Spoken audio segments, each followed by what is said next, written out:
थाना अंतर्गत आने वाले गुलमोहर नगर के एक बंद घर में बाप और बेटे का शव मिलने से हड़कंप मच गया। आज उनके घर बदबू आने के बाद पड़ोसियों को शक हुआ। उन्होंने तुरंत इसकी जानकारी कलमना पुलिस को दी। कलमना पुलिस ने मौके पर पहुंचकर घर की तलाशी ली तो उनको बाप और बेटे का सड़ा गला शव दिखाई दिया। इसके बाद पुलिस ने दोनों शव का पंचनामा कर पोस्टमार्टम के लिए भेज दिया। पुलिस से मिली जानकारी के अनुसार गुलमोहर नगर के घर में पिता शिवराज भेंडे और उनका लड़का हरीश भेंडे उम्र 40 साल साथ में रहते थे। आज अचानक उनके घर से बदबू आने के कारण पड़ोसियों ने इसकी खबर पुलिस को दी। पुलिस ने तुरंत घटनास्थल पहुंचकर घर की तलाशी ली तो घर के हॉल में हरीश सोफे पर मृत अवस्था में बैठा हुआ दिखाई दिया तो घर के बाथरूम में शिवराज भेंडे नग्न अवस्था में मृत पाए गए। पुलिस ने दोनों शव का पंचनामा कर पोस्टमार्टम के लिए भेज दिए। घर में बाप बेटे अकेले रहने से ये हत्या है या आत्महत्या, इसका खुलासा पुलिस जांच के बाद ही होगा। फिलहाल पुलिस अधिक जानकारी में जुटने लगी है।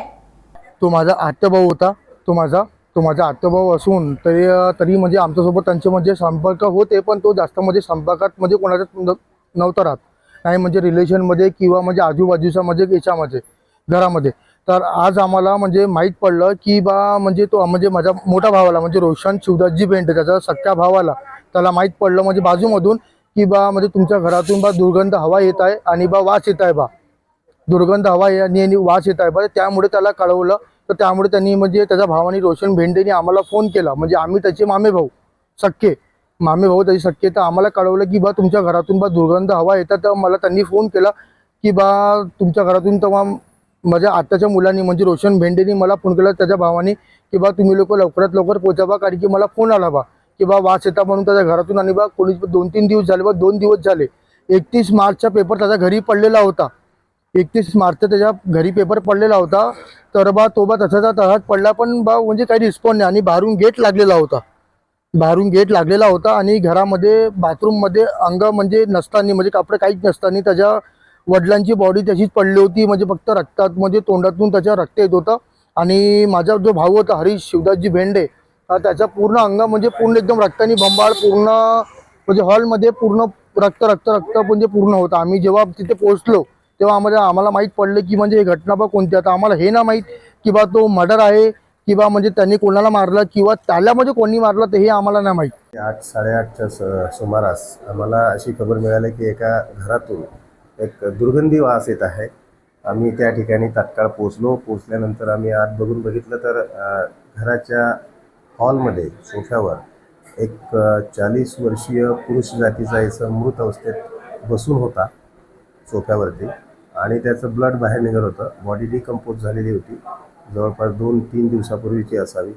आत आणखी घरात छानबीन केली असता त्याचे वडील नामे शिवराज पांडुरंगजी भेंडे वय 75 वर्ष हे नग्न अवस्थेत बाथरूममध्ये पडलेले होते।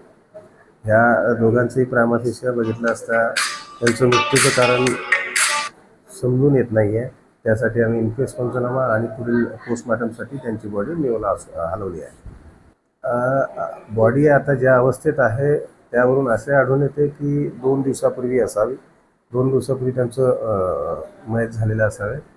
आता वडील त्याचे जे होते हे NMC मध्ये इन्स्पेक्टर होते, ते रिटायर झालेले होते। त्यांना 4 मुलं आहेत, त्यापैकी मोठा मुलगा मरण पावलेला होता, दुसरा मुलगा हरवलेला आहे 8 वर्षापासून, तिसरा मुलगा हा कापसी या ठिकाणी राहतो आणि हा जो मृतक बॉडी सापडलेली आहे हा 4था मुलगा होता।